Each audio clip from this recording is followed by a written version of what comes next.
ما مدباب جزينا صخم تسألني حد لو نقرب من الشاقة برهانسية نلوم يعدوا مالني يعدوا مي دانيال جارزا كاب حباي بريطانيا لو مين كايدو علال كلام دي يكونن علال يكونن وقعي نهنجبر بزعبا أكبابرا مع ناس نت يرترا أكبابرا زملكات أبجر حتى أتيناون بزعباتي كل جزية بزعبات عمد أما حتى ناس نت زوج تجر حتى وقع هنجبرينا فشاوي بزعباتي ناس تخافلون ناس نت كأ أبيرترا زجبر زلو أبعالون زملكات ريتونا كن كافلينا وريتو كافلني مثيلو دانيال جرزا مجمرتا كل زي حدث سمعت خمس لو سلنا أمن قرب بزعوا نفسها نجرني تم حدث سمعتي كوو زغط لها أبزي جزيزي زخبر زلو من بسرعة سلسلة عمت من الناس نتي إرترا زلك ريتو زلك دعوة خوز قبوت مني كون تكافلني خا أبسرائيل زعبا زخوانا زعبا زخون زلون دحرداني ناتكا سمعت ناتكا ملأت اللون كسمع دلوية سلازي علمية خبريكا علمية خبريكا سلازي مزخا مسكنكا شاي أنا يقني لي كل جزء تمردعتنا ناتين تايو أب ميديا خمس خلنا تحبرتا ببز مسلو سب كسدد كله تزقبلون ولا كوا كمتي كل سب بزربا أما حبرا وميديا بزحي قدسني أيريوني يزبل كل جزء جنا حبرتا أب إد سمعتي أب إذن سمعتي بتسحل زلو بستخدم متن إذا تمعزني نقولو تي ملكيتات ناي سنة مقوار بلو نايتي إتيك نايتي ميديا حاليو زخيد مسمرات حسكا نتزلو جاوتا بستقال متن حدا ريزنبل زغونة دمسي أم مغرب ترى نمتسواتيو سلازي نزع دلزي بمهاب كان عاي بن مرا مسكنكا أنا دانيال جارزا حجون أقابل لندني من البات أبز حلف كزي أبستلا جاجامي أبزي هنا بكال إناي ميديا تكالات تزاري بس لازم نوركو سبعة توكيسهم كرخبني اليوم جن دحر بايتاي تقاضى هزبا قنباري دحريو بتمرتي أبستفلا لنا وزا هاجرات كسبنا ماسترز ديجري غيره حجن خم هزبي أب سدة أو عد إنجليزية زلخ مالتي صبغ كم مجمري بزعباتي عمت زوت جروحتات كن زاربينا حجي خا وحسن السلام بمخته تبل جرحو نزني زي اختشن سرا 4 عمت مع نزنة إرترا يوم أوتيم زلو كميو تجروحتات زوت تعمل اختي كحلف سلز دليو بعفشو أبزاني لهم ما عندي خي أبزاني لهم عمت نكتشف سرا 4 زلا جروح خي وحسنة سلام بمخاطر مالت كمية خاص خاطر الدقو كمية خاطر بوبو تايخ بحال بدل زلو بمجمريا هزب إرترا نتي أب رئيسو تراي زنبري أب بايتاز زي نبري ناتنت حليمو تقاليسو كون مقبار قليل نجر سلا زي نبرة زي كل جزء عيننا نحسيلو قدايا يكونن حزب إرترا نتي دقو حواتو آياتاتو أبوتاتو أديتاتو كفيلو زمصو ناتنت نسالسان سلستن عمت بزي قدس اتمحبرا وفتحي اتهاجر نتسا خوينا نتوم سوات مسواتهم دبيسا سلتخيد زلا مجمريا نحزب إرترا يوهانا قبلو يدلي نعاونكم ششاي بزعبا بعلات كن زهربتو خين حقن أزيو مالتيسي حزن كله مرعي تقبرني خا أب حبرة السب إرترا عند حدا مرعى قصر دلي خان كل بيت سبي خات حتت عتالب زبن قالي كمرع دلي اللي خو تاي مسلوك ميخاتلو نتمايات هاتمو قلب لغا حزن دا خستولو ندو كم زلنا كستوميتولو قلب بحال حجي كل جزي وراي نورا اللو إرترا هاني ثلاثان سلسلة عمت بعلات تجبرو ويكا سرعة زي بعلات زحلفو زلو خنتات كتر خلخا خاب نور وصا مخانو ما نمسب زحتا يكون علاما انتايو انت رايلكاني ناي مجمريا نغير يكون دحر سب كس دلي ولا خاب غزي روماتات اب رومس ناي رومان تايمز دحر استبيلو مجمرياتي ريبابليك افريسو ديكتاتورشيب كتكل زدلي سيزار زي شعوز نبر قيصر مالتي مجمريا زغبران تانيرا نحد 100 معلتي بزي عرفتي فيستيفالات نخغبرو نتوم حزب فكيدلو معناتو تعلم أنت إنيرو نتي زلوا خناتات من ترسيعو سب كل جزء أبغايلا بصوتا أب فيستا حلفو مالتي سلازي فيستا قازيت لا أنت خنة أنا بوجني أبزي ساعات مبل 33 عمت بعال كم زعينة دانكيرا ساسيتن نتخت قبرو زي كالكا نجر نخت شفن زقبر ناي بروباغندا زمتنبر بحكي نزي زلوا خناتات زمتنيو زبل أمنت يبلي نبتات سعب خزاخر كاي قدمي قلنا كتشحن اسران تنابنت نياتنا ناس حريانا وترو نقول دلوات نكتشحن اسران حدن نمكت نسوقم كتشحن اسران صنعات بصنعات نلمعات كتشحن 10 شعتن كتشحن 10 شومتن كا رأي بعيو كتشحن 10 شعتن برهان ندرماس معباله زم كلهم جروحات بزم كلهم جروحات انتهم كبلنا زفتن زلو نهز بيرترا انتهم كبلو زفتن زلو نمن سيات يرترا انتهم كبلو زفتن زلو كاب عمتنا بعمت جروحات كايرو خلو ابي ارتراخه زغير نجر الله دي زم حايش نجر ترقلي خانسخه حزبي لو مسحشنا خاب عامي زبل ملختي ينغرو خادم انتاي زغير هي وصل زلو وانتاي استغير هي وصل زلو يسم جروحات قل كل غزي التحرارات خوينم زقربو كميتم بنسخه أما بالعسران حدن كفل الزمن علم ناي ديمقراسي ناي لوطي ناي معبالي لا تقعزت كلاس كما يجريو كم زعينت ناي ملك سرعتات اجري ادل رخيبو زخيد زولو إلنا عند حتيتنا أبي إرترا طريقة يكون بزحات هجرات درجة بقصرون حجي درجة تقصري statistics كتريو خلخا درجة زيادة تي ناي ولك أملكي ويكا أوتوكرات كم ناي بعل بوتين زلو أب تركي أب كازاكستان أب هنغاري أب زماخ أوروبا أب زقربا جزيون أبتن زلع على ناي ليبرال ديمقراسي اللون زبها الهجرات كمان كم بعل بيرلوسكوني أب أمريكا كمان ترامب بعلو اتي كم زعينت ناي بوبوليست زخونه زمبالتاتن كستاتن يكاد سلازلو اب إرترا مخا امس كله تزين بره اب طرحه هاجر زمص سرعت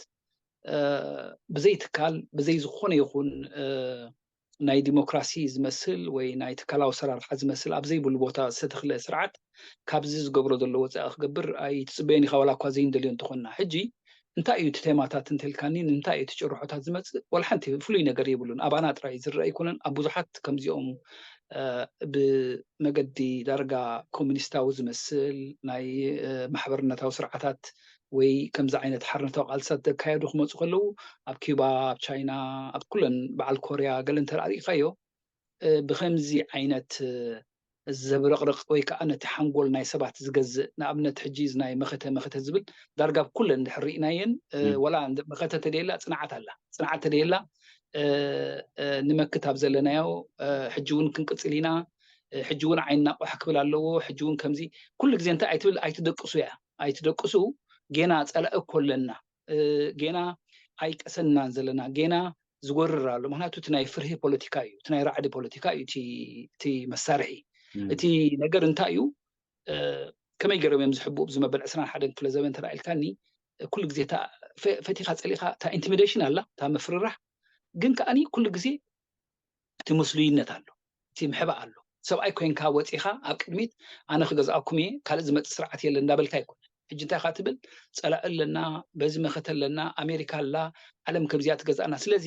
ነቲ ሰብ ሓንጎሉ ክትገዝኦ ተለኣ ኮይንካ መጀመርያ እቲ ፕሮፓጋንዳዊ መሳርሒ ካ ትገብር ሓደ ካብቲ ዝዓበየ ናይ ፕሮፓጋንዳ መሳርሒ ካ እዚ በዓላት እዩ ኣብቲ በዓላት ከዓ እቲ ቴማ እዩ እቲ ቴማ እንታይ እዩ ዝብል ኩሉ ግዜ መክት ሕጂ እውን መክት ሃገር እያ ዝያዳ ተገድስ መክት እንዳበልካ ነቲ ህዝቢ ብሽርሒ ብምፍርራሕ ግን ከዓ ብሽርሒ ዝባንካ ቀሊዕኻስ ኣነ ክቅፅል እየ ኣነ ክገዝኣኩም እየ ኣነ ክብለኩም እየ ዝብል የለን ንባዕሉ ወላ ኣከዳድና ከይተረፈሲ ከም ተራ ሰብ መሲልካ ማለት ስለዚ እዚ ሓደ ካብቲ ቀንዲ መሳርሒ ናይ እዚ ስርዓት እዩ ወይ ባህላ እያ ግን እቲ ናይ ምልኪ ኣካይዳን ኣነባብራ እንዳሃለዎ ከሎ ዝምዕብል ሃገራት ከኣለዋን ኣብነት ቻይና ክንወስድ ንኽእል ኢና كما خو نقول أنا برنديو تهاجرنا معبر تهزبون دا معبر دار هو جن أبسوسنا لا تتبسوسنا صفحات كأني تمنجسي قاس أراي كوينو ولا ونبتي بتسوس دلو دكتاتور كوينو خيتسي أبقى هاجرات الرأي مو كما خو إنك أي تخيلن ديونا أبنا تشاينا ናይ ባዕሎም ጸላይት ሃገር ትብሎም ዝብልዋ ኣላቶም ሕጂ ኣብዚ ዝንትን ክብል ኣይመረፅን ግን ከምኡ እንዳሃለዎ ከሎሲ ሃገራት ኣይምዕብላን ድን ህዝቢ ኣይረህዎን ድዩ ክሳብ ክንዲዚ ንሕና ተሰዲድናዮ ወዲቕናዮ ዘለና ክንወድቕሲ ከመይ ትሪኦ እስኻ هو እዚ ትብሎ ዘለካ ንሱንዲቲ ቀንዲ ኣርእስቲ ናይ ንዛረቦ ዘለና ሰብ ዓይኑ ከንቁሕ ምእንታ ንምንታይ ኢና ንሕናሲ ሕራይ ምልክስ ኣብ ካልእ ዓዲ ኣሎ ንዕኡ ከምፂ ኢለ ከኣነ ኣባና ጥራይ ኣይኮነን ዘሎ እቲ መልክ ግን ሰጉመን ከይደን ፀኒሐን ዝተባህላ ናይ ዲሞክራሲያዊ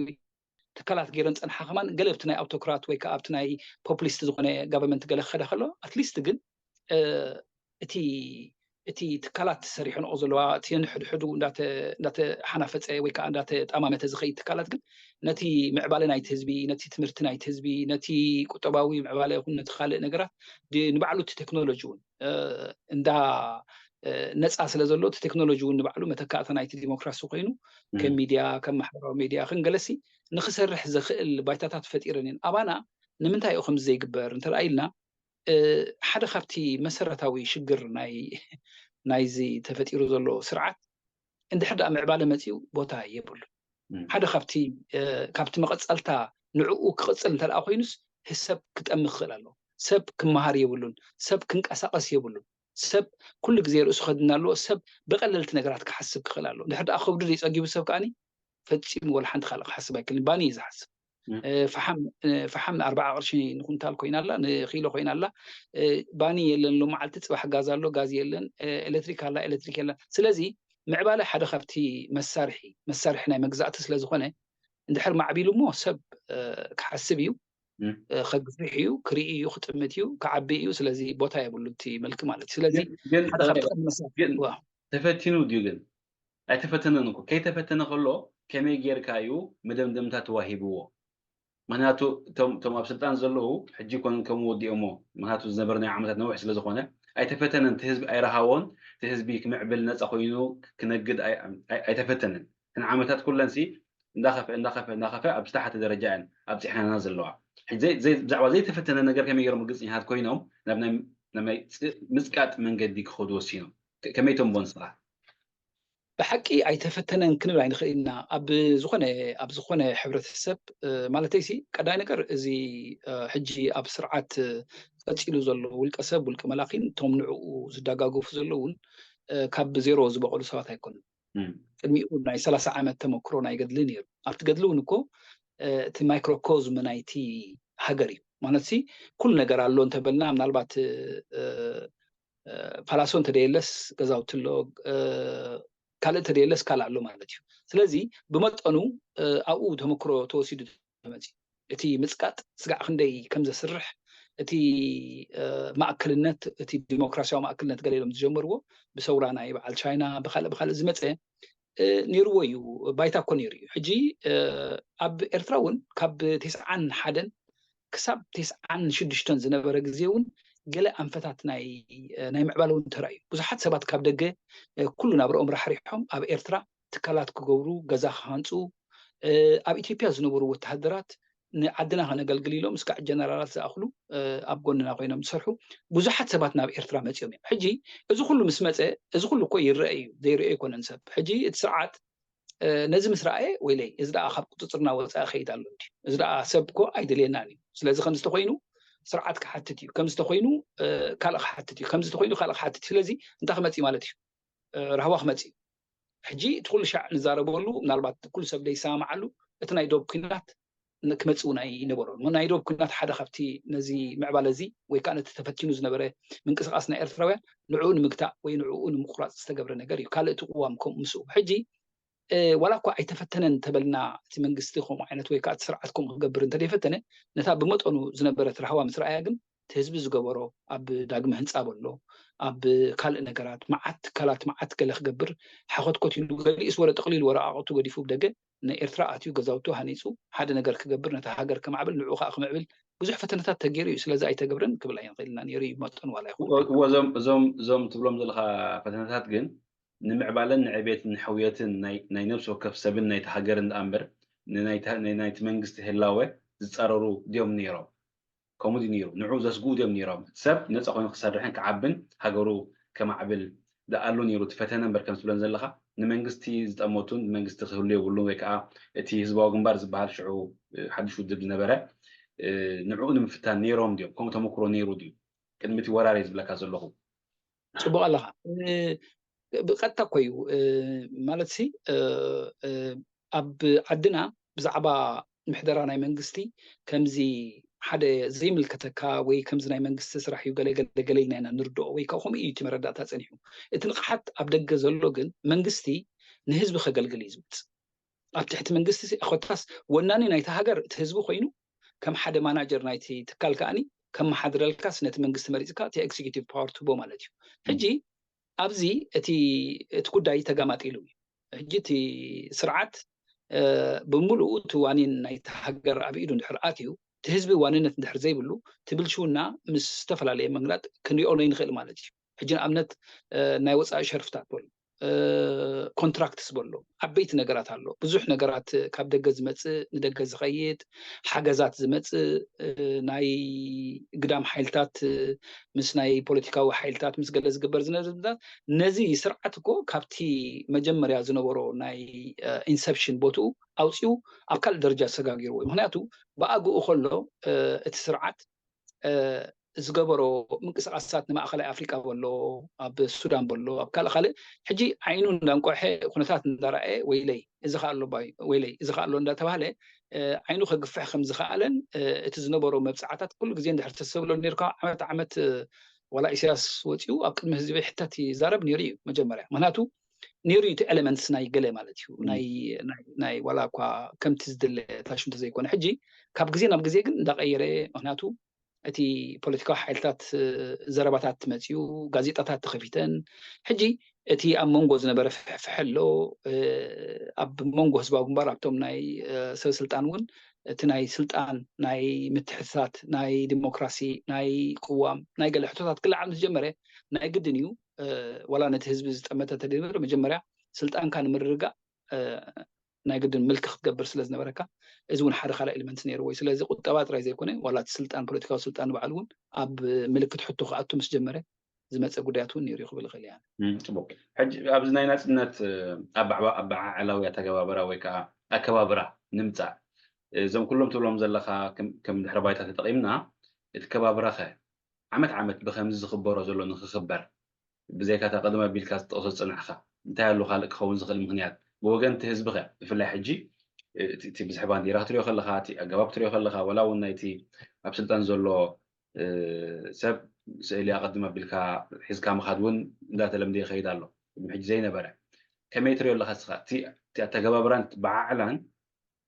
ሕራይቲ መንግስቲ ደልይዎሎ ንብል ኣለና ብዕላማ ብመደብ ገብረሎ ንብል ኣለና እቲ ህዝቢ ኸ እቲ መንእሰይ ከ እቲ መንቀሳቐሲ ስኢኑ ኣብ ውሽጢ ኣስመራ ኣብ ውሽጢ ከተማታት ናይ ኤርትራ ዝሳቐ ዘሎ ኸ እታ ወርሒ ግንቦት ከማን ብክንደይ ፀገም ቀልጢፋ ተተሓልፈሉ ዝፅበ ብዙሕ ሰብ እዩ ብዙሓት መንእሰያት ከምኡ ዝምነ እዩ መንቀሳቐሲ ስለ ዝስእኑ ናብታ ከተማ እውን ክኣትዉ ስለ ዝሽገሩ ብዙሕ ሰብ ከብዕል ንሪኦ ኣለና ከመይ ደኣ እዩ ሞ ዝኸውን ዘሎ እዚ ጉዳይ ነቲ መንግስቲ ይሕግዞ ኣሎ ድዩ ክንብል ንኽእል ዶ ወይ ክንብል ግባኣና ዶ ዋላስ ነቲ መንግስቲ ፈትይዎ እዩ ክንብል ንግባኣና ዶ ወይስ እቲ ህዝቢ እቲ መነባብርኡ ብምንታይ ዓይኒ እዩ ዝሪኦ ዘሎ ከመይ ዝትርጉሞ ዘሎ ንሂወቱ ኣዝዩ ዘሕዝን ኩነታት እንድዩ ኩሉ ግዜ ከዓኒ እዚ ስርዓት እዚ ሲ ምስ ኣብ ቀረባ ከባቢና ዘሎ ኣወዳዲርካ ንክትሪኦ ሲ ነዚ ናይ ደርጊ ግዜ ሰጊርና ናብ ናይ ሃይለ ስላሴ ግዜ ምልስ እንተዳኢልና ምናልባት ዓቕሚ ተተረፊቡ ኣነ እውን ንሰማዕቲ ረኮመንድ ዝገብራ መፅሓፍ ኣላ ዘ ኤምፐረር ትብል ምናልባት ሻይ እውን ርኢኻ ትኸውን ኢኻ እቲ ስርዓት ሲ ብጀካ ብፍርህን ብራዕድን ብፀጥታን ብካልእ ዘመሓደር ዘሎ ኮይኑ ክስማዓና የብሉ በዓላት ኩሉ ግዜ መደናገር እዩ ማለተይ ውራይ ክትገብር ከለካ እንታይ እዩ ዘሎ እቲ እንታይ እዩ ብድሕሪት ውራይ ዘሎ ማንም ሰብ ዝከታተል የለን እቲ ኣብ ውሽጢ ዘሎ ህዝብና ኣይፈልጥን ማለት ኣይኮን እቲ ንሕና ብመሳኩቲ ናይ ቴሌቭዥን ይኹን ብናይ ፕሮፓጋንዳ ሓይልታት ንሪኦ ዘለና ካሊእ እዩ ካብታ ካሜራ ወፃኢ ዘሎ ካብታ ስኩዌርቲያ ወፃኢ ዘሎ ኩነታት ግን ብሓቂ ክንሪኦ ከለና ብኡ ክንደናገር እውን ዝግባአና ኣይመስልን ግን ህዝቢ ኩሉ ግዜ ምስቲ ኣብ ስልጣን ዘሎ ምስቲ ረጊኡ ዝረአዮ ማለት እዩ ካልእ ኣማራፂ ክሳብ ዝመፅእ ክሳብቲ ናይ መጨረሻ ሰዓት እውን ኣይትፈልጦን ኢኻ ሃይለ ስላሴ ንኣብነት እዛ መፅሓፍ ዘምፅእ ኩልካ ኣብነት ሃይለ ስላሴ ኣብ መጨረሽታ በታ ንእሽተይ ቮልክስቫገን ገይሮም ከም ሓደ ተራ ሰብ ካብቲ ቤተ መንግስቲ ክወስድዎ ከለዉ ህዝቢ ኣብ ፅርግያ ወፂኡ ነዚ ካብ ኣምላኽ ይወሪዱ ዝበሃል ዝነበረ ሃይለ ስላሴ እምኒ እውን ይድርብ ኢሉ ነይሮም ክስቀል ኣለዎ ይብሉ ነይሮም ሕጂ እንታይ እዩ ህዝቢ ሓይሉ ክሳብ ዝኣምን ሓይሊ ከም ዘለዎ ክሳብ ዝፈልጥ ክሳብ እታ መጨረሻ ሰዓት ሪስክ ወሲዱ ምስቲ ስርዓት ምስቲ በዓል ብረት ምስቲ ፀቕጢ ዝገብር ኣይጓራፍትን ልክዕ እዩ ስምዒቱ ክተበራብረሉ ትኽእልሉ ናይ መንነት ሕቶ ኣሎ ሃገር ከምዚያ ሃገር ናይ ስዋኣት ሃገር ናይ ከምዚ ሃገር ናይ ገለልካ ስምዒት ከበራብር ዝኽእል ዋላ ነቲ ለባም ከማን ኣለዉ እንዶ መዓት ፕሮፌሰራት ኣብ ደገ ኮይኖም ከበሮ ልዒሎም ዝሃርሙ ማለት ሲ ተምሃረ ሰብ ከማን ንትገዝኦ ፕሮፓጋንዳ ብዙሕ መሳርሒ ስለዚ ምናልባት ብደገ ክትሪኦ ከለካ ከምኡ መስልኩም ተሓቂ ግን ክሳብታ ትወግሕ እታ መሬት ኣዝያ እያ ትፅልመን ኣብ ወጋሕታ ኣብቲ ናይ መጨረሻ ከማን ዝያዳ ፀልማት እዩ ስለዚ ኣነ እንታይ እየ ዝብል ካብ ሰዓት ናብ ሰዓት እንድሕራስ ተቢላና እታ ሰርክል ናይ ባዕላታ ናይቲ ስርዓት ሰርክል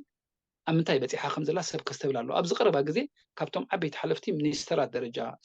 ዝተመዘዙ ናይ ሓይሊ ባሕሪ ኣዛዚ ዝበሃል ኣብዚ ቀረባ ግዜ ኣበይ ከም ዝኣትወ ተኣሲሩ ኣሎ ስለዚ እቲ ኣሎ ኢልና ንዛረበሉ ካብቶም እዚኦም ካብቶም እሙናት ኢና ንዛረብ ዘለና ኣብ ህዝቢ ክበፅሕ ኣይክእልን እዩ ህዝቢ እንድሕር ደኣ ርእሱ ቁኒዑ ጥራይ እዩ ዝፈልጦ ትሽግር ከም ዘሎ እንድሕር ደኣ ድንን ኢሉ እታ ዝሃቦ እቲ ስርዓት ጥራይ ተኸቲሉ ዝኸይድ ኮይኑ ማንም ዝትንክፎ ስለዘየለ ወይ ተደይ ተዛሪብካ እኮ ዝብለካ የለ እናተባሃለ ዝኸይድ ኣሎ ስለዚ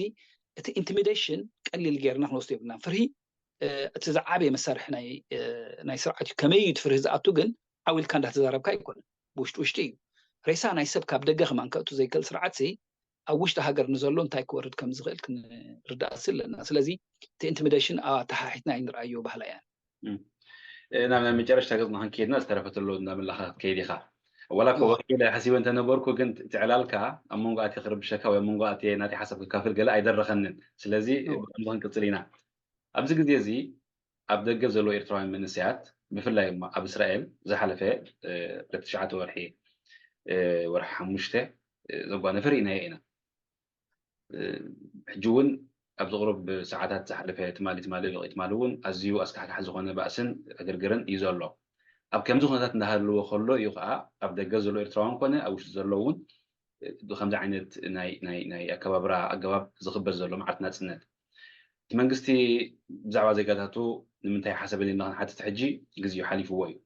ቶም መንስያት ከ ቶም ህዝቢ ከ ማለት ቶም ምሁራት ኣካላት ከ ቶም ዓበይቲ ዓዲ ቶም መራሕቲ ሃይማኖት ቶም ገለ ከመይ እዩ ማለት እንታይ ተራ ክፃወቱ ዘለዎም ንዓኻ እንታይ ስምዐካ መጀመርታ ኣብ ውሽጢ ኤርትራ ከመይ ዓይነት ኣገባብ ይግበር ኣሎ ኣብ ደገ ከዓ መንስያት ከመይ ገይሮም ይጓሳቀሉ ኣለዉ ከመይ ገይሮም ደም ይፋሰሱ ኣለዉ ኣብ ወዳዲርካ ክትሪኦ ከለካ ናይቲ መንግስቲ ተራሪእናዮ ንዛረቦ ነገር የለን ቶም ኣብ ደገ ዘሎ ዓበይቲ ዓድን ምሁራትን ካልእ ኣካላትን ከ እንታይ ተራ ክፃወቱ ኣለዎም ኢልካ ትሓስብ ኣዝዩ ማለተይሲ ብዘረባ ተላዒሉ ብዘረባ ክውዳእ ከማን ማለተይ ንክተልዕሎ ከማን ምክንያቱ ሂወት ናይ ሓደ መንእሰይ እሙኻ ኣቦ ስድራ ንስደት ስድርኡ ንዕኡ ኮይኑ ንስድርኡ ክኸውን ኢሉ ብክንደይ በረኻን ብክንደይ መስገደልን ሓሊፉ ኣብዚ ደረጃ ዝበፂሑ ሂወቱ ብዘይ ሓደ ዘይረብሕ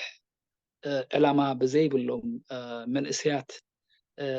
ሂወቱ ሓሊፋ እሞ ከዓ ብሕዋቱ ብኤርትራውያን ክሰምዕ ከለካ ካብዚ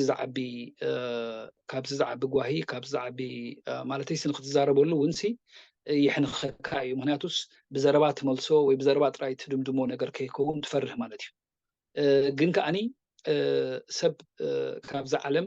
ብዝተፈላለየ ጉዳይ ይኸይድ እዩ ዝመንእሰይ እዚ ነቲ ዝኣምነሉ ነቲ ፍትሒ ካብቶም ፍትሒ ዝፅውዑ መንእሰያት እዩ ነይሩ ወዲ ወርቁ ኩሎም ኤርትራውያን ከልዕልዎ ክሰምዕ ከለካ ታሪኹ ሓደ ንፉዕ መንእሰይ ተባዕ ንመትከሉ ፅኑዕ መንእሰይ ከም ዝነበረ ብዙሕ ታሪኹ ክዝረብ ሰሚዐ ብጣዕሚ ማለተይሲ ኣስካሕከ ኣነ ብነብሰይ ክሪኦ ከለኩ ነዚ ነገር እዚ መጀመርያ ንዕኡ መንግስቲ ኣምላኽ ይኻትምነየሉ ነቶም ስድርኡ ከዓኒ በዓሉ እግዚኣብሔር ፅንዓት ክቦም መጀመርያ ኣብቲ ጉዳይ ኣቲና ክንዛረብ ተኮይና ነቶም ዝገበሩ ምናልባት እቲ ሕጊ ናይቲ ዓዲ እስራኤል ብዙሕ ምቹእ ንዜጋታት ናይ ካልእ ሃገር ብዙሕ መሰሎም ዘይከታተል ከም ሓደ ሴፍ ካንትሪ ከምዘን ካልኦት ሃገራት ከምዘን ዘለናየን ብዙሕ ኣብ ስደተኛታት ብፍላይ ከዓ ኣብ ጸለምቲ ዘለዎም ኣተሓሕዛ ብዙሕ ስለ ዘይኮነ ክሳብ ክንደይ ትፍትሒ ግቡእ ተደላዲሉ ነዚ ወዲ ነዚ ዝቐተለ ሰብ እንተደኣልዩ ኮይኑ እቶም ዝቐተሉ ኩሎም ኣብ ፍትሒ ቀሪቦም እቲ ዝግብኦም ናይ ሕጊ ታሽሙ ክረኽቡ ማለት እዩ ናተይ ድሌት እዩ እዚ ከመይ ኢልና ኣብዚ በፂሕና እንድሕር ኮይኑ ግን እዚ ኩሉ ክንብሎ ፀናሕና ማለት እዩ እዚ ናይ 33 ዓመት ሓጢኣት ማለት እዩ ሳዕስዒት ዳንኬራ ዘይውዳእ ሃኒሙን ክንደይ ዓበይቲ ኣርእስቲ ከለካ ክንደይ ቀዳምነታት ከለካ መንእስያትካ ክትኣሊ ልቦም ክትመልስ ብዝተኻእለ መጠን በታ ትኽእላት ሃገር እሳ ተዘይክእላ ከዓ ባዕላቶም ዜጋታት ኣወፈርቲ ተፈጢሮም ስራሕ ተፈጢሩ መንእስያት ተማሂሮም ብፍቕሪ ተሓቢሒቦም እዚ ኩሉ መስገደል ናይ በረኻ ከይረኣዩ ብትሮማን ብገለን ኣብ ደረጃ ዝበፂሖም ክትሰምዕ ከለካ ካብ ዝኸፍእ የለ እንቶም ነዚ እንዳረኣዩ ገና ሳዕስዒት ገና ሃገር እያ ትቅድም ዋጋ የብሉን ሰብ ዝብሉ ዘለው ፅባሕ ንግሆ ኣብቲ ጉጉይ ሳይድ ናይ ታሪክ ስለ ዘለው ምናልባት ኣብኣቶም ተደሪኦሞ ኣብ ደቆም ክርእይዎ እዮም ምክንያቱ ኩሉ ግዜ ኣብ ሓንቲ ጃልባ ኢና ኩልና ዘለና ምናልባት እንታይ መስሎ ሰብ ምስ መንግስቲ ወይ ምስ ስርዓት ተፀጊዑ ዘሎ ወዲ ሓንቲ ዝቐርቦ ሽግር ዘይብሉ ገለ ይመስሉ ኣሎ ትሕቶ ግን ሓንቲ እያ እታ መሶብና ናይ ኩልና እዛ መሶብ እዚኣ እንድሕር ክትዕሱ ጀሚራ ኩልና ኢና ክንባላሾ ሃገር እዩ ታሪክ እዩ መንነትና እዩ ክብርታትና እዩ ዝባላሾ ዘሎ ስለዚ በቲልና ካብዚ ነፃ ክንከውን ኣይንኽእል ኢና ዋላ ነፃ ክንገብራ እንተደለና ነብስና ኩልና በዚ ነገር ዝተንከፍቲ ኢና ብዙሕ እዩ ዝትንክፍ እዚ ገሊኦም ሰባት ነዚ ኣብ ማሕበራዊ ሚድያታት በቲ ዝደልዮም መንገዲ ኣብ ዝደልዮም እንዳፀግዑ ናይ ወገን ናይ ገለ ከመሳስሉ ዝደልየ ሰብ ኣብ ድላይ ወስደሎ እዚ ካብቲ ወሪዱ ዘሎ ዝኸፍእ እውን ካልእ ነገራት ኣሎ ማለት ስለዚ ልቢ ጌርና ሕጂ እውን ነዚ መስዋእቲ ናይዚ መንእሰይ ከም ሓደ መምሃሪ ተወሲዱ ህዝብና ልቡ መሊሱ ይህን ምሂን ዝበሃለሉ ካብ ጓይላን ካብ ዳንኬራን ካብ ፀርፍን ካብ ብድዕን ወፂኡ ይህን ምሂን ኢልና ዳያሎግ ጌርና ነዛ ሃገር እቲ ዝግባኣ በዓላት እቲ ዝግባኣ ምዕባለ እቲ ዝግባኣ ትምህርቲ እቲ ዝግባኣ ነቶም ተኣሲሮም ዘለው ካብ ቤት ማእሰርቲ ወፂኦም ነቶም ተበዲሎም ዘለው ካሕሶም ተመሊሶም እቶም ተጋዲሎም ፃምኦም ዘይረኽቡ ፃምኦም ዝረኽብሉ እቶም ሰንኪሎም ፃምኦም ዘይረኽብሉ እሶም እውን ፃምኦም ዝረኽብሉ ኮታስ ህዝቢ ኤርትራ በታ ዓቕሙ ማለት እዩ በታ ዓቕሙ ካብ ዓቕሙ ወፃኢ ኣይተሓቶን ኢኻ ንሓደ ስርዓት እቲ ዓቕሙ እንታይ እዩ ነቲ ህዝቢ ዕድል ከፊቱስ ከማዕብሎን ከምህሮን ደኣ ክንሓታ ኣለና እምበር ሕጂ ናይ ጓይላ ሰዓት እዩ ኣይብሎን እያ ንወገነይ ምዚ ተተሓሒዙ መዓልቲ ነፅነት ክመፅእ ከሎ ዋላ እውን መዓልቲ ሰማዕታት ክመፅእ ከሎ ብፍላይ መዓልቲ ነፅነት ስለ ንዛረብ ዘለና ሕጂ ዝኹንዎ ዝኽሕድዎ ከምዘይነበረ ከምዘየለ ኣድላይ እውን ከምዘይነበረ እቲ ሃገር እውን ነፃ ወፅያ ትበሃል እምበር ነፃ ከምዘይኮነት ህዝቢ እውን ነፃ ከምዘይኮነ ናይ መጨረሻ ደምዳም ዝኾነ ርእይቶ ሂቦ ኣንፃርቲ ኣበዓዕላ ኣንፃርቲ ኣከባብራ ዝጉስጉዙ ኣለዉ ጠጠው ዝብሉ እውን ኣለዉ እዚኦም ከትኽክል ኣለዉ ኢልካ ተሓስብ ንስኻ ብናትካ ርእይቶ ትኽክል እንተለዉ በዝን ትኽክል ተዘይለዉ ከዓኒ ብከምዚ ተዝርእይዎ ኢልካ ትብሎ ወይ ተካፍሎ ሓሳብ እንተሎ እወ ሕጂ ከምቲ ኣንተ ኣቐዲምካ ዝበልካዮ ሲ ኩሉ ሻዕ እቲ በዓዕላ ፅቡቅ ኣሎ ዶ ኢልካኒ ሕጂ እቶም ዝቃወሙ ዘለኹ እቲ ኣቃውሞኦም ክልክዕ ኣሎ ዶ ወይ ከዓ ኢልና ከዓ ኩሉ ሻዕ ክንመዝን ኣለና ብክልተ ወገን እዩ ዝኸይድ እንድሕር ደኣ ንፍትሒ ተሓታ ኣለካ ኮንካ እንድሕር ደኣ ነቶም ሕጂ ነዚ ኣብነት ነዚ መንእሰይ እዚ ኣነ ስውእ እየ ዝብሎ ዘለኹ ኣነ ስውእ ኢለ ፅውዖ ምክንያቱ ብዘየገድስ ብኸመይ ኣገባብ እሱ ነቲ ዝመስሎ ንሃገር እምበር ንገዝኡ ንስድርኡ ንድኳኑ ይኮነን ከይዱ እንድሕር ደኣ ነዚ ከም ስውእን ከም ሓደ ጅግናን ንመሰል ንፍትሒ እንድሕር ተቃሊሱ ንብል ኮይና እቶም ናፅነት ዘምፅኡ ተጋደልቲ እቶም ናፅነት ዘምፅኡ ኩሎም ህዝቢ ኤርትራ ብምሉኡ ካብ ንእሽትኡ ስጋዕ ዓብኡ ካብ ቆልኡ ክሳብ ከበስኡ ካብ ክርስቲያኑ ክሳብ እስላሙ ሲ ንዕኦም እቲ ናቶም ክብርታቶም እንድሕር ዘይንሕሉ ታሪክና ዘይንዕቅብ ተደኣ ኮይና ንሕና እውን ንባዕልና ኮንትራዲክት ስለንገብር ዘለና እቲ ሚዛን ነጥፍኦ ኣለና ሚዛን ኣብ ኩሉ ክጠፍእ የብሉን ኩሉ ሓንቲ እታ መሰረታዊት ነገር ኣብ ሃገር እንታይ እያ ቀፃልነት እያ ብትኽ የብሉን ታሪክ ጀብሃ እዮም ኣምፂኦማ ህዝባዊ ግንባር እዮም ኣምፂኦማ እዞም ይከኣሉ እዮም ኣምፂኦማ ገለ ዝበሃል ነገር የለን ታሪክ ናይ ወለዶታት እያ ሓንቲ ሃገር ስለዚ ክንበትኽ የብልናን እንድሕር ደኣ በቲኽና ንዓና እውን ዝበትከና ብድሕሪና ክመፅእ ሕጂ እንታይ ክኾን ኣሎ ማለት እዩ ታሪክ የብልናን እንድሕር ንሕና ጀብሃ ህዝባዊ ግንባር ንጀብሃ ትበትኽ ህዝባዊ ግንባር እቲ ሓንቲ ነቲ ሓደ ትበትኽ እቶም መንእስያት ነቲ ከምኡ ጌርካ ታሪክ ክትሃንፃ ኣይትኽእልን ኢኻ ስለዚ ኩሉ ግዜ ካብ ስምዒት ወፂና እቲ ናይ ሕርቃን ሰዓት ሓሊፍና ካብ ፀቢብ ዝኾነ ኣተሓሳስባ ተወፂና ብዛዕባ ቀፃልነት ክንሓስብ ክንክእል ኣለና ጌጋታት ኣሎ ዶ የስ ኩልና ጌጋ ስለ ዘሎ ኢና ኣብ ደገ ዘለና ኣብ ደገ ኮይና ንዛረብ ዘለና ስርሖም ገዲፎም ዞም መንእሰያት እዚኣቶም ክንዲ ሂወቶም ዝሃንፁ ብዛዕባ እዚ ነገር ዝኽገብሩ እዮም ጠፊኦም ዘለዉ ዋላቶም ዝሃረሙ ዋላቶም ዝተሃርሙ ማለት እዩ ሕጊ ንኩሎም ክዳን እዮም ብዘይ የገድስ ሕጂ ንሳቶም እውን ሚዛን ገይሮም እዞም መንእሰያት ካብዚ ስምዒታት ወፂኦም ካብቶም ዘነሃህሩ ካብቶም ጥርዚ ወሲዶም ነዚ ጥሩፍ ዝኾነ ተሓሳስባታት ፈጢሮም ነዚ ሃይጃክ ዝገብርዎ ዘለዉ ነዚ ናይ ፍትሒ ቃልሲ ካብኣቶም እውን ሓራ ክኾኑ ክእልዎም ስለዚ ንኩሉ ብግምት ተእቲና ዝተመጣጠነ ግን ከዓ ቀፃልነቱ ዝሓለወ ታሪክ ክህልወና ምእንታን ኩሉ ግዜ ታሪክ ክንበትኽ የብልና ባህላ እያ ጥቡቅ እቲ ኣከባብራ ናይቲ መዓልቲ ነፃነት ንሪኦ ከለና ንደገ ጠመተ ዝገበረ እዩ ኢሎም ዝገልፁ ሰባት ኣለዉ ብደገ ዘሎ ፀላኢ ናይ ኤርትራ ወይ ፀላኢ ናይ ህዝቢ ኤርትራ ሕርር ይበልዓ ሕና ሳብ ሃገርና ኣለና ዝብል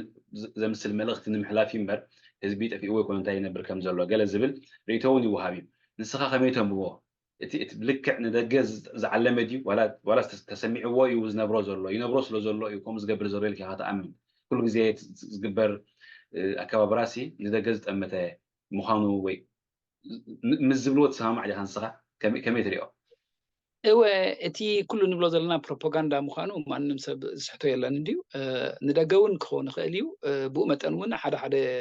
ናይ ወፃኢ ተንተንቲ እቲ ዝሓሸ ሓይሊ ኣብ ኤርትራ እዩ ዘሎ ክብሉ እውን ትሰሚዕ ኢኻ ዋላ ለባማት ክትብሎም ፀናሕኻ ሰባት ኣብ ማሕበራዊ ሚድያ ይኹን ኣብ ሜይንስትሪም ሚድያ ከይዶም ኩለን ተናብቲ ከባቢ ዘለዋ ሃገራት ራዕራዕ ክብላ ከለዋ ብገለ ክትንከፋ ከለዋ ብገለ ክኸዳ ከለዋሲ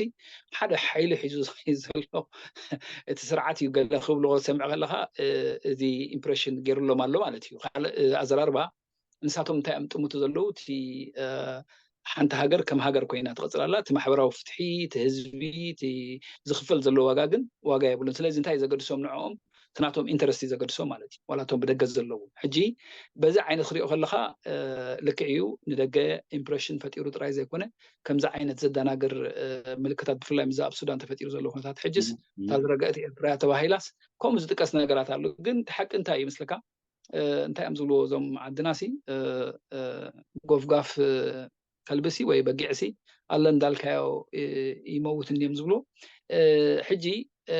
እምት ኣቢልና ኣብ ነፍሲ ወከፍ ገዛና እንዶ ንርአዮ ንግደፎ ካልእ ነፍሲ ወከፍ ሰብ ገጎ ይርአ እሞ ክንደይ ሰብ እዩ ካብ ኤርትራ ገዲፍዎ ዝወፅእ ዘሎ ኣበይ ኣለዉ እቶም መንእሰያት እንታይ ይኸውን ትመቐፀልታ ኣብ ደገ ታሪክ ኤርትራ ኣብ ደገ ክትሃንፆ ይትኽእል ናይ ስደት ታሪክ እዩ ዘለና ሕጂ ኣብ ኤርትራ ውሽጢ ዝኸይድ ዘሎ ናይ ምብትታኽ ናይ ታሪክ ምብትታኽ ናይ ወለዶታት ንዕኡ ጥራይ ጠሚትና ከማን ሰሪዕና ንስርዓት ገዲፍና ንሕና በዓልና ንጠፍእ ስለ ዘለና ማንም ሰብ ዝውሕዶ ኣይኮነ ምናልባት ብደገ ዝባንካ ወዲ ሓቦ ይረኣዮ ከብድኻ ሓምሊ ምልኣዮ እንድሕር ኮይንቲ ነገር ልክዕ እዩ ከምኡ ንገብር ኣለና ከምኡ እውን ይመስል ባንዴራታት ኣብዚሕኻ ሰብ ከተደናገር ትኽእል ኢኻ ብውሽጢ ውሽጢ ግን እቲ ሃገር ከምቲ ክትኮኖ ዝግባእን ተወለዶ ከዓኒ ታሪክ ተወራሪሱ ብግቡእ ተረኻኺቡ ይኸይድ ስለ ዘየለ እቲ ሽግር ብሕጂ እዩ ዝመፅእ ብሕጂ ገና እቲ ሽግር እቲ ናይ ብሓቂ ሽግርናሲ ብሕጂ እዩ ክመፀና ምክንያቱ ኩሉ ግዜ ከም ዝረኣናዮ ኣብ ሱዳን 34 ዓመት ይወሲድሎም ኣብዛ ደረጃ እዚኣ ክበፅሑ በብቁሩብ ሕጂ ኣብ 5-6 ዓመታት ከይኮኑ ትፈርሆም ማለት እዩ ስለዚ ኤርትራ ትኽል ከይበለት ከላ ናይ 30 ዓመት ናይ ምልኪ ግዜ ብባንዴራ ብከም ዝበልካያ ቴማታት ብመኸትዶ ብገለዶ ብተጋደልትዶ ብታሪክዶ ብገለ እንዳበልካ ነቲ ህዝቢ ርእሱ ድኒንካ ትካላት ከይገበርካ ዝኾነ ትካላት የለን ሕጂ እቲ ሕቶ እንታይ እዩ ናይ ዝሓለፈ ጥራይ ኣይኮነን ናይ ዝመፅሲ ሕራይ እዞም ተጋደልትስ ንሕና ከለናስ ዓዲ ኣይተደፍረትን ክብሉ እዮም እሶም ምስከዱኸ እንታይ ክትኮን ማለት እዩ ስለዚ ትካላት እውን 30 ዓመት ኣትሊስት ትካላት ተገይሩ ነይሩ ተዝኸውን ናይ ፍትሒ ናይ ዲሞክራሲ ወይ ካልእ ናይ ፀጥታ እውን ነቲ ሃገር ዝከላኸል ፅቡቅ ነይሩ ግን እዚ እውን ኣይተተኽለን ስለዚ ናይ ክሳራ ዓመታት እዩ ምናልባት ብደገ ከምዚ ጓይላ ጌርካ ንሰብ ከተደናገረሉ ትኽእል ልክዕ ከም ዝበልካያ ነይሩ ግን ብሓቂ ብደገ ክትሪኦ ከለኻ ሓደ ምስሊ ሂቡሎ ብውሽጢ ግን እዛ ንሪኣ ዘለና እያ እዛ ትማሊ ኣብ እስራኤል ተራእያት እውን ሓደ ውፅኢት ናይቲ ዝኸድናዮ መገዲ እያ ማለት እዩ ናይ መጨረሻ ሕቶ እንታይ ከም ዝስማዓካ ሓተካ ተጋዳላይ ንናፅነት ኢኻ ንናፅነት ሃረድኩም ካብ ዝተጋደልኩም ወይ ካብ ዝተጋደሉ ሓደ ኢኻ ናፅነት መፂውን ደረጃታት ትምህርቲ ወሲኽካ ነቲ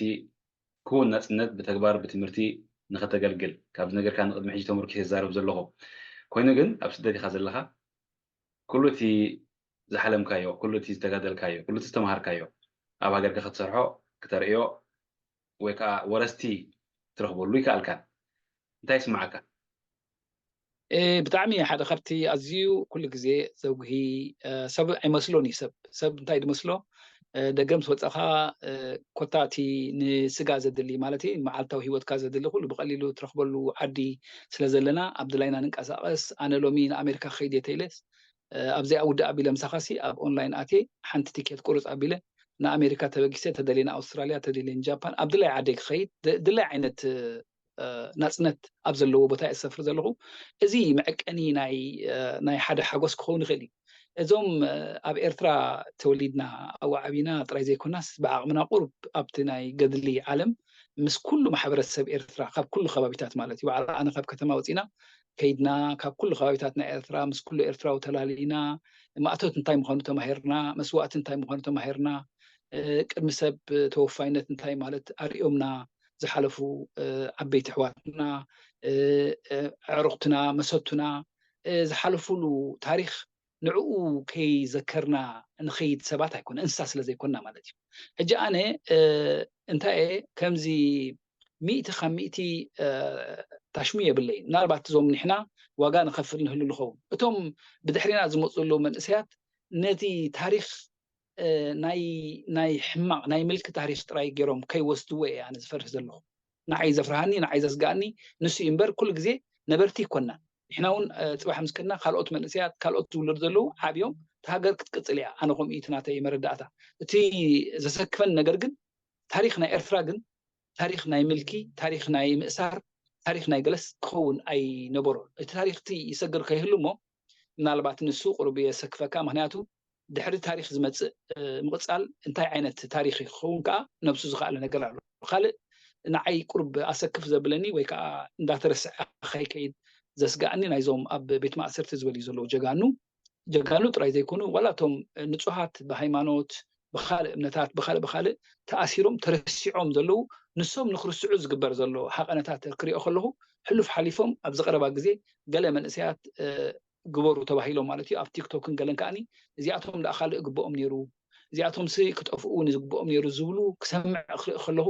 እዚ ከዓ ካልእ በሰላ ትሮማ እዩ ዝገድፈለይ ስለዚ ነዚ ኩሉ ብግምት እትየ ከምቲ ኣነ ዝተመነኽዎ ኣይኮነን ግን ከዓኒ ኣነ ውልቀ ሰብ ሓላፋየ ስኻውን ከምኡ ካልኦት ከምኡ እቶም ካልኦት መንእሰያት ኣብ ኤርትራ ዘለዉ እቶም ብሕጂ ዝውለዱ ጥዒቲ ሃገር ክኮነሎም ሃገር ክትቅፅል ሃገር ናይ ሓደ ወለዶ ጥራይ ኣይኮነትን ሃገር ናይ ቀፃልነት እያ ስለዚ ምናልባት ከምቲ ዘለናያ ዋላ እንተደይኮነት ሃገር ግን ጠፍእ ማለት ስለ ዘይኮነ በቲ ሓደ ወገን ክግህ ከለኹ በቲ ሓደ ወገን ከዓ ተስፋ ኣለኒ እዚኣቶም ከይዶም ካልኣይ ግዜ ምልክብ ኤርትራ ዝመፅእ ኣይመስለኒ ምክንያቱ ሓደ ክንጠስነሉ ዘለና ነገር እንተደኣልዩ ከምዚኦም ዓይነት ናይ ምልኪ ናይ ምፅቃጥ ዘለዎም ሰባት ሓሳባት ስለ ዘይብሎም ሓሳብ ዘይብሉ ሰብ ኣይቅፅልን አይዲያ እንተ ኣለካ ጥራይካ ትቅፅል ለዚ አይዲያ ስለ ዘይነበረ ወላ ሓንቲ ስለ ዘይነበረ ኣብ 30 ዓመት ከም ዝረኣኻዮ ሎሚ ዝበልዋ ፅባሕ ኣይደግሙን እዮም ዝሃነፅዎ ዝተኸልዎ ትካላት ዝገበርዎ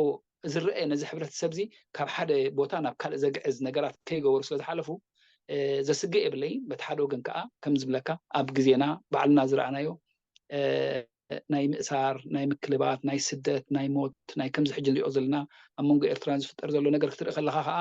ሰገጥ የብለካ ብዝኾነ ግን ሃገር ቀፃሊ ስለ ዝኾነት ሜይቢ ካባና ዝሓሸ ብድሕሪና መፅኡ ዝቕፀል ነገር ክርኢ ተስፋ ገብር ኣነ ወገን እየ ፅቡቅ ኣብ ውሽጢ ኤርትራ ነዚ ናይ መበል 33 መዓልቲ ናፅነት ኤርትራ ዘኽብሩ ዘለዉ ሰማዕቲ ትሕልፈሎ እዋን እንተለካ ክሰምዕ ብኡ ክንወድእ ህዝቢ ኤርትራ እንኳዕ ካብ ዓመት ናብ ዓመት እቶም ብሂወት ዘለዉ ማለት እዮም እንኳዕ ናብዚ ናይ 33 መበል 30 ዓመት 33 ኤርትራ ሲ 33 ዓመት ጌራ ብታሪክ ክትሪኦ ከለካ ነዊሕ ኣይኮነን ምክንያቱ ካልኦት ሃገራት ኣሽሓት ሚልዮናት ዓመታት እየን ጌረን ምናልባት ኣሽሓት ዓመታት ማለት እየ ኣብኡ ተመከርኦ ከምዚ ንሕና ዘሕለፍናዮ ክህሉ ይኽእል እዩ ምናልባት ክንሓልፎ ዝግባአና ንሓልፍ ንህሉ ንኸውን ኢና ምናልባት ዝኽፈል ዘሎ ኣብ ቅድሚ ዓይንና ስለ ዝኾነ ሰብ ክፈሎ ስለ ዘሎ ከዓ እቲ ማለት ነመዛዝኖ ከለና ኩሉ ሻዕ ብዛዕባ ሰብ ኢና ንዛረብ እምበር ንሕና ብልፅ ዝበለ ታሪክ ዘለና ኣሜሪካ ታሪክ ይብሉ ንኣብነት ናፅነት ይብሉ መበል ኢንዲፐንደንስ ናቶም እንታይ እዩ ድሕልካ ሓቲትካሲ ነቶም ቀያሕቲ ህንዳውያን ኣጥፊኦም እዮም ኢንዲፐንደንስ ገይሮም ማለት እዩ ኣብ ኣውስትራልያ ተኸይድካ ከምኡ ናይ ናፅነት በዓል ገለ ኩሉ ከለዉ ነቶም ኣቦርጅንስ ግን ድሕሪ ሓቲትካዮም እንታይ ማለት እዩ ናፅነት ገለስ ዝተወረሩሉ ዓዶም ዝተወሰዱሉ እዩ ስለዚ ንሕና ከምኡ ታሪክ ኣይኮነን ዘለና ንሕና ናይ ብሓቂ ሓሳባት ተጠርዩ ህዝቢ ኤርትራ ብኩሉ ተላዒሉ ዘምፅኡ ስለዚ እዛ ክብርቲ በዓል እዚኣ ካብዚ ብዝሓሸ ማሕበራዊ ፍትሒ ብዘለዎ ዲሞክራሲ ብዘለዎ ሰብ ብዘይእሰረሉ ኩሉ ኣብ ሃገሩ ከም ድላዩ ሸናዕ ዝብለላን ዝሓርስ ሓሪሱ ዝነግድ ነጊዱ ዝመሃር ተማሂሩ እቶም ክምህዙ ዝደልዩ ክመሃዙ መንእሰያት ካልእ ነገር ክገብሩ ብቴክኖሎጂን ብምዕባለን ሃገርና ኣብ ካልእ ተወንጭፋ ክትከውን እዩ ዝግባእ ነይሩ ብዘየገድስ ግን እዚ እውን ክንሓልፎ ኢና ሃገር ጥራይ ተሃሉ ንዝብል ሰብ ግን ሃገር ድሓን ሃልያ ኣላ ስለዚ እቶም ብከምዚ ዓይኒ ዝረኣናዮ እንኳዕ ኣብ ዝብፅሓኩም እቶም ናይ ሓቂ ንፍትሒ ትቃለሱ ዘለኹም ኤርትራውያን ከዓኒ ሞያን እቲ ሞሳን እቲ ድኻምኩም መስዋእትኩም ተራእዩ ኣብ ቀረባ ግዜ ዝሓሸ ኩነታት ተፈጢሩ ናይ ለውጢ መንገዲ ንኸደሉ ለውጢ ዝረኣየሉ ኩነታት ክመፅእ ይምነ ከም ዝኾነ ኤርትራዊ ማለት እዩ ጽቡቅ ዳንኤል ገርዛ ካብ ዓባይ ብሪጣንያ ዝፅንሐና ብዛዕባ መዓልቲ ናጽነት ኤርትራ ዝምልከት እዩ ካልእ ግዜ ብካልእ ተመሳሳሊ ዛዕባታት ንራኸብ ተስፋ ገብር ንሎሚ ግን ኣዝየ ምስግነካ የቀኒየለይ ኣነ ሽሻይ እንኳዕ ብፅሓካ ንዓኸም ሓቢሩ ቀኒየለይ